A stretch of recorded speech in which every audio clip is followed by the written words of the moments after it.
All right, good evening. Welcome to the Monday, October 12th, 2020, 6:30 p.m. Bethel Local Schools Board of Education special meeting for the Facilities Committee. Call to order. Time will be 6:39 p.m. Ms. Reese, can you please call the roll? Yes. Rick Gilbert. Here. Justin Kurtz. Present. Brendan Hattery. Here. Chris Mills. Amy Elam. Here. Lori Sebastian. Here. Julie Reese, present. Caleb Rumpel. Here. Number 3, additions to the agenda. Does anyone have any items they would like to add to the agenda for this evening?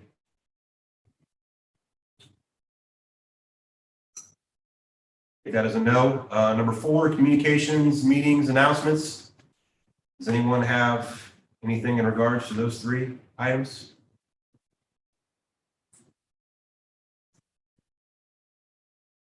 No. Number 4, items for discussion, subcommittee reports. Letter A has to do with building project, status update. Privileged to have our project manager for our upcoming K-5 building and also our athletic stadium in attendance this evening from Garmin and Miller Architects. This is Laura Little. Thank you for being here this evening. Thank you for having me. Yeah. To give an update to everyone, we just finished pre-interviews for our construction manager at risk. Interviews that will be taking place on November 4th. We met with 3 firms that are vying for the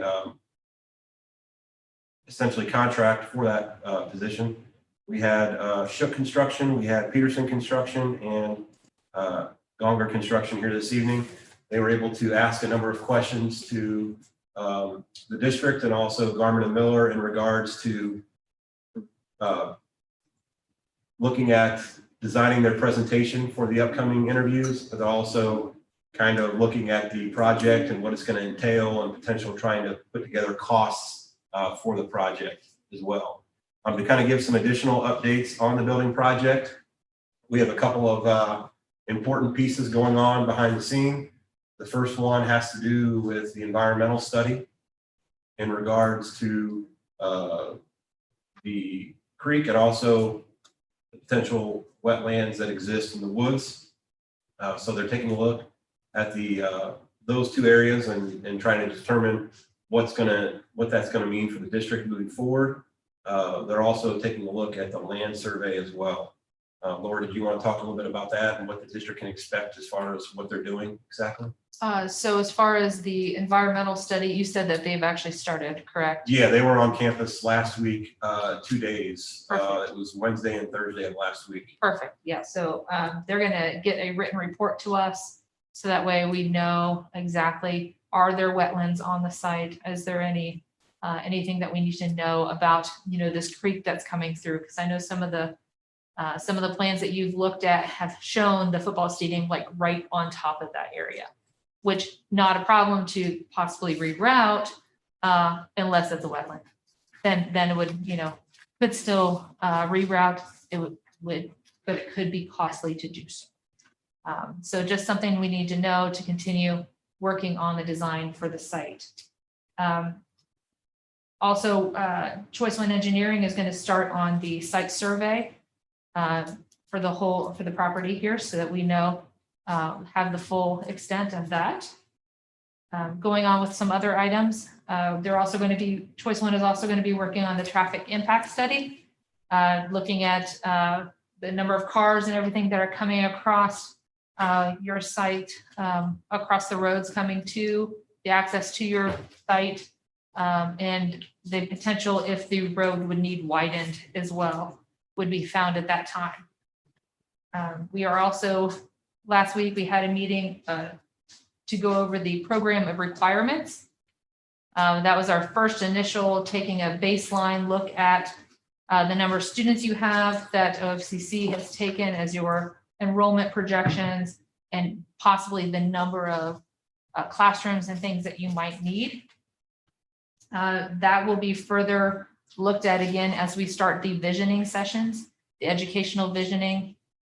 We've got those meetings scheduled. We've got 3 of those scheduled, starting to look at how you use your building, And then starting to look at how do these spaces, how do they need to correlate together? Also looking at doing some building tours. And then the final visioning session, we would be looking at a first draft of a floor plan and how that comes together. So that's kind of an update of all of the things that we have so far. Does anyone have any questions? Yeah, go ahead. Tell us a little bit more about what areas the traffic impact study will cover. That I don't exactly know for sure. We are getting those quotes right now, so that's not in process yet. I know there are some couple questions that they have, like they want to know how many students. And since I know you're kind of looking at that enrollment projections and what exactly is that number, that could potentially affect that traffic impact study. So that's something that we need to talk about a little bit further before they start that work. Because I know in 2014, they required us to go clear to Route 40 and clear it to 571. Now, I don't know if this study will need to be that comprehensive. Oh, okay. But I don't want us to have to do the same thing twice. You're talking about the location as opposed to the number of drivers.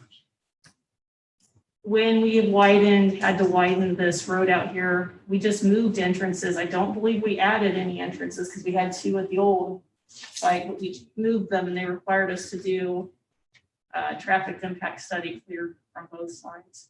And I know that adds expense, but it's better to do it now than have two separate Right. studies. So Exactly. you may want to have someone check with the District 7 Department of Transportation. Yes. And Justin, you forwarded Laura. Okay, I sent that to Eric. great. You I'll want- get to her as well. Okay. What's that? The previous study? No, it just has some details in there of what was done. Well, it wasn't actually a study, but it has some details in there of what was required previously. And if we're gonna need to do that again. Okay, I believe that Eric has already given that to me, and we Okay. already sent that on to Yeah, choice one, Okay, then we're good. or we got that from choice one, correct? Yeah, Yeah, so I they're reached out aware. to Choice One. We were able to actually solidify the previous study as well. And they were able to get that to you guys also. Yes, so they're aware, and they're the ones who would be doing the traffic impact. And just so you're aware, District 7 is going to do a safety study at the US 40 and 201 intersection, and that's supposed to be done, I think, by January of 2021. And the contact I had there was Ben Wellpice. And he's an engineer with District 7. Thank you. I just want to make sure. Yep. Anyone else have any additional questions for Laura at all?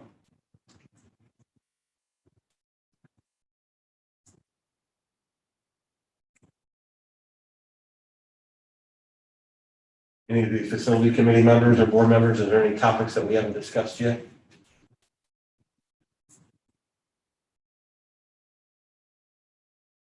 Did you want to mention anything about the website that's coming in the future? We have added additional tab or page to our district website. It will be dedicated specifically to updates for the upcoming building project. Garmin and Miller is very familiar with that. They've provided that to a number of districts they've worked with. So as we receive 3D BIM models or site plans or updates with pictures or photos, those things will all be added to that on our website so that the community members can continue to check in and get not necessarily real time, but frequent updates as far as progress being made and what's being done, not only behind the scenes, but also physically on site with the project and kind of the status of it. And we could also provide some meeting minutes as well for a documented archive for people to go back and reference throughout the project as well. So we do have an initial tab up. It just has a rough draft drawing of the site plan. It's by no means is it finalized. And it also has Garmin Miller Architects as our architectural design company and coming soon. as well as the top. It's, So it's under construction. under construction. There. So we do understand the importance of transparency throughout the process. We understand the importance of effective communication throughout the process. And we want to do our part to make sure that if people don't have time to tune into board meetings, they can do a quick check of our website and stay up to date and hopefully stay excited about the progress that's being made. And then also look back and say, wow, look how far it's come this quick. So it'll be a neat feature for all members of the community and the school district to be able to reference.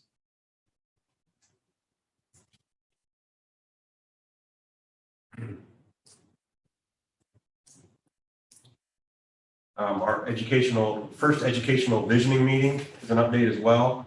We're going to get a lot of input from the K-5 staff, but we've also offered other staff members to be present that day as well if they so choose. It works out well for us because we do not have school that day. The staff members are here on site for various professional development opportunities, but we also felt like what a great day to be able to have staff members participate in that visioning to provide some input and some feedback on what they hope the K-5 building looks like and what classroom spaces are designed like and that kind of stuff.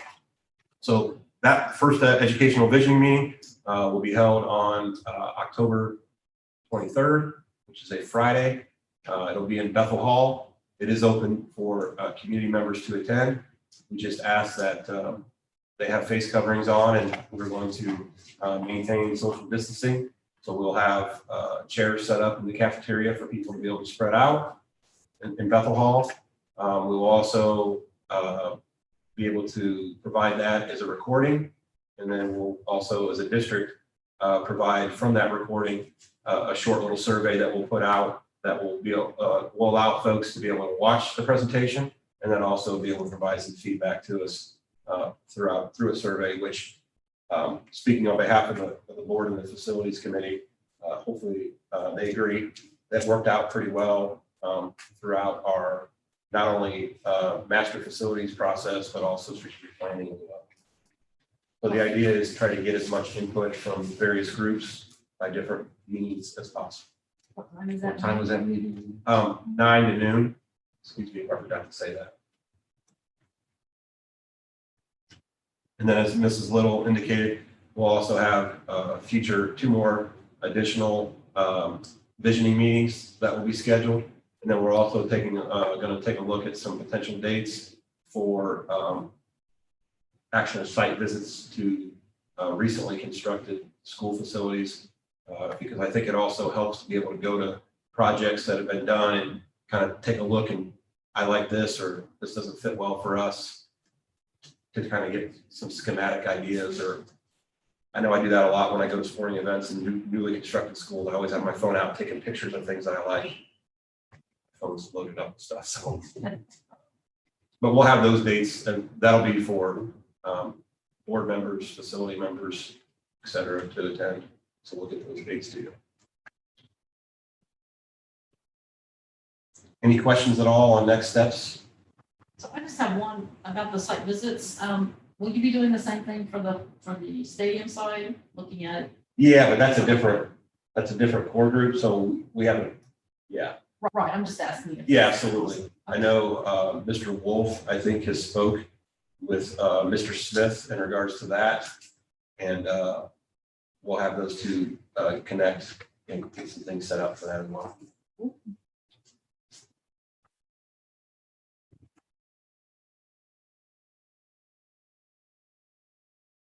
A lot going on, moving pretty quickly on some things. It's a pretty exciting time for Bethel local schools. Really looking forward to the future of the district, the ability to provide additional space in the K-5 building, and then also be able to provide a state-of-the-art stadium with a track for the community to use and for our soccer teams and our football program, and to be able to host track and field competitions.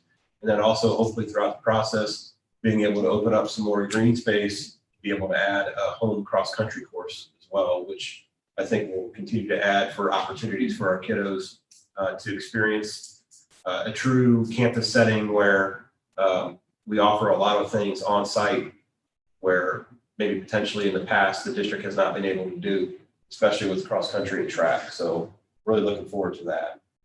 And with that being said, I guess one final time, does anyone else have any additional comments or questions in regards to the updates for this evening or where we're at in the process?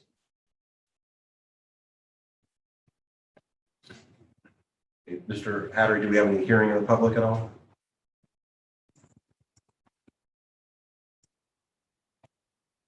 No. Ms. Reese, do you know when the next meeting date and times? November 9th, I'm assuming we're gonna go like maybe 6 o'clock instead of 5. Okay. That's when we used to start it. Yes, yeah. For the next meeting, it'll be November 9th, 2020 at 6 o'clock PM. I would fully anticipate as we move forward in the project, we'll probably have more time in the future for additional time to be added to facility meetings, but we're kind of at a point now where a lot of stuff's going on, but I don't know if we have 2 hours worth of material to talk about. So for right now, an hour would be good. Can I get a motion to adjourn? I'll move. I'll say. Lori made the motion. Danny seconded. Yeah. Ms. Reese, can you please call the roll? Yes, Rick Gilbert, Yes. Justin Burks. Yes. Brennan Hattery, Yes. Chris Mills.